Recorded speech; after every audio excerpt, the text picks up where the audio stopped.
حضرت سلیمان علیہ السلام اللہ کے ایک برگزیدہ نبی تھے۔ آپ داؤد علیہ السلام کے بیٹے تھے۔ سلیمان علیہ السلام کی حکومت دنیا کے ایک بڑے حصے پر تھی۔ سلیمان علیہ السلام کا سلسلہ نسب یہودا ابن یعقوب سے حضرت ابراہیم علیہ السلام تک جا ملتا ہے۔ آپ کم عمری میں ہی تخت نشین ہو گئے۔ اللہ نے آپ کو داؤد علیہ السلام کی طرح منصب نبوت سے بھی نوازا اور ساتھ ہی وسیع ملک و سلطنت بھی عطا فرمائی۔ سلیمان علیہ السلام کی حکومت انسانوں کے ساتھ جن و انس، شیاطین، چرند و پرند اور ہر انواع و اقسام کے جانوروں پر تھی۔ علماء نے آپ کی حکومت 750 سال لکھی ہے۔ آپ کو بہت سارے معجزے بھی عطا کیے گئے تھے۔ مثلاً آپ جانوروں کی بولیاں سمجھ سکتے تھے، آپ ہوا پر قابو رکھتے تھے اور آپ کا تخت ہوا میں اڑتا تھا۔ جن اور شیاطین آپ کے خادم اور غلام تھے جو حکومتی امور میں آپ کی اطاعت کرتے تھے۔ مسجد اقصی کی تعمیر میں انہی جنوں نے دور دور سے پتھر اور سمندر سے موتیاں نکال کر لایا کرتے تھے، جس سے بیت المقدس کی تعمیر ہوئی۔ اس کے علاوہ آپ جنوں سے بہت سارے کام لیا کرتے تھے۔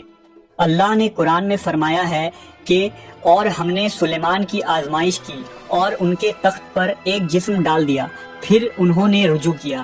سورہ صاد۔ اس آیت میں اللہ نے حضرت سلیمان علیہ السلام پر آنے والی ایک آزمائش کا ذکر کیا ہے۔ علماء و مفسرین نے اس آیت کی مختلف تفسیر اور وضاحت کی ہے۔ ایک آراء کے مطابق سلیمان علیہ السلام کی ایک غفلت کے نتیجے میں آپ کے تخت پر اللہ نے شیاطین کو مسلط کر دیا تھا اور کچھ عرصے کے لیے آپ سے حکومت چھین لی گئی۔ واقعہ یوں ہے کہ ایک دفعہ حضرت سلیمان نے کسی جزیرے میں واقع ایک شہر سیدون پر حملہ کر دیا، کیونکہ وہاں کے بادشاہ کے فتنوں کے متعلق آپ کو خبر پہنچی تھی۔ اس جنگ میں حضرت سلیمان کے لشکر فتح یاب ہوئی اور اس بادشاہ کو قتل کر دیا گیا۔ مال و غنیمت کے طور پر اس بادشاہ کی بیٹی بھی سلیمان علیہ السلام کے سامنے پیش کی گئی، جو مسلمان ہو گئی، لہذا آپ نے اس سے نکاح کر لیا۔ نکاح کے کئی عرصوں بعد بھی وہ اپنے باپ کو نہ بھلا سکی اور وہ اس کی یاد میں بہت غمگین رہا کرتی تھی۔ سلیمان علیہ السلام کے حکم سے جنات نے اس کے باپ کے شکل کا ایک بت بنا دیا، لہٰذا وہ اسے دیکھ کر اپنا دل مطمئن کر لیا کرتی تھی۔ کچھ ہی دن گزرے کہ اس کی کنیزوں اور قوم کی عورتوں نے اس بت کی پوجا شروع کر دی اور سلیمان علیہ السلام کے محل میں ہی خفیہ طور پر بت پرستی کا آغاز ہو گیا، جو 40 دن تک جاری رہا۔ آخر حضرت سلیمان کے وزیر آصف برقیہ کو اس کا علم ہو گیا۔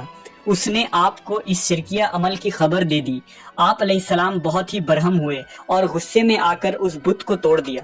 آپ نے اس عورت کو سزا کے طور پر اپنے محل سے نکال کر شہر بدر کر دیا اور سجدے میں گر کر اللہ سے معافی طلب کرنے لگے، لیکن اللہ نے آپ کی اس غفلت کی وجہ سے آپ کو ایک آزمائش میں مبتلا کر دیا۔ دراصل آپ کے پاس ایک انگوٹھی تھی جس کی وساطت سے آپ جن و انس پر حکومت کیا کرتے تھے۔ ابن عساکر اور امام حیثمی کی روایتوں کے مطابق وہ انگوٹھی چاندی کی تھی۔ اس کا نگینہ آسمان سے آیا تھا جس میں یاقوت پتھر جڑا ہوا تھا۔ اس انگوٹھی پر اسم اعظم کندہ تھا اور ایک حدیث کے مطابق اس انگوٹھی پر محمد صلی اللہ علیہ وسلم کا اسم مبارک بھی لکھا تھا۔ یہ انگوٹھی آپ کے نبوت اور حکمت کی علامت تھی، جس طرح موسیٰ علیہ السلام کا عصا مبارک تھا۔ اس انگوٹھی کے ذریعہ آپ امور حکومت بہت ہی اچھے سے چلاتے تھے۔ اسے آپ کبھی خود سے الگ نہیں کرتے تھے۔ جب آپ قضائے حاجت کے لیے جاتے یا اپنی بیویوں کے پاس جاتے تب ہی اس انگوٹھی کو اتارتے اور اسے اپنی سب سے بھروسے مند کنیز امینہ کے سپرد کر دیتے تھے۔ ایک دن جب آپ قضائے حاجت کے لیے جا رہے تھے تو اس انگوٹھی کو امینہ کے حوالے کیا۔ کچھ دیر بعد ایک شیطان جس کا نام سخر تھا آپ کی شکل میں امینہ کے پاس آیا اور وہ انگوٹھی لے لی۔ انگوٹھی کا اس کے ہاتھ میں آنا تھا کہ حضرت سلیمان علیہ السلام کی ساری طاقت و قوت اور اقتدار اس شیطان کے قبضے میں آ گئی۔ سلیمان علیہ السلام کو اب کوئی نہ پہچانتا تھا۔ جب آپ لوگوں کو یہ کہتے کہ میں ہی سلیمان بن داؤد ہوں تو لوگ یقین نہ کرتے اور آپ کا مذاق اڑاتے تھے، لہٰذا آپ سمجھ گئے کہ یہ اللہ کی طرف سے آزمائش ہے۔ آپ تخت و تاج چھوڑ کر شہر سے باہر نکل گئے اور روزگار کی تلاش کرنے لگے۔ آپ نے ایک ماہی گیر کے یہاں نوکری کر لی۔ آپ روز اس کے لیے سمندر سے مچھلیاں پکڑ کر لایا کرتے تھے، جس کے بدلے وہ آپ کو 2 مچھلیاں دیا کرتا۔ یہ سلسلہ 40 دن تک رہا، اتنی ہی مدت جتنی آپ کے محل میں بت پرستی ہوئی تھی۔ آخر کار اللہ نے آپ کی توبہ قبول فرما لی۔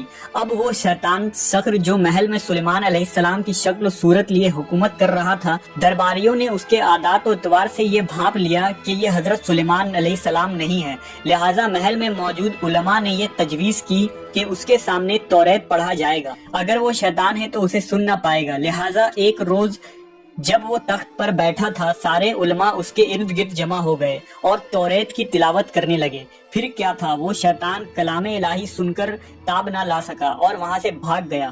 جاتے جاتے اس نے وہ انگوٹھی سمندر میں پھینک دیا تاکہ حضرت سلیمان کو انگوٹھی کبھی نہ مل سکے، لیکن تقدیر میں کچھ اور ہی لکھا تھا۔ اس انگوٹھی کو ایک مچھلی نے کھا لیا اور حضرت سلیمان علیہ السلام اس دن جب مچھلیاں پکڑنے ساحل پر گئے تو جال میں وہی مچھلی پھنس گئی۔ ماہی گیر نے بھی وہی مچھلی سلیمان علیہ السلام کو دے دیا۔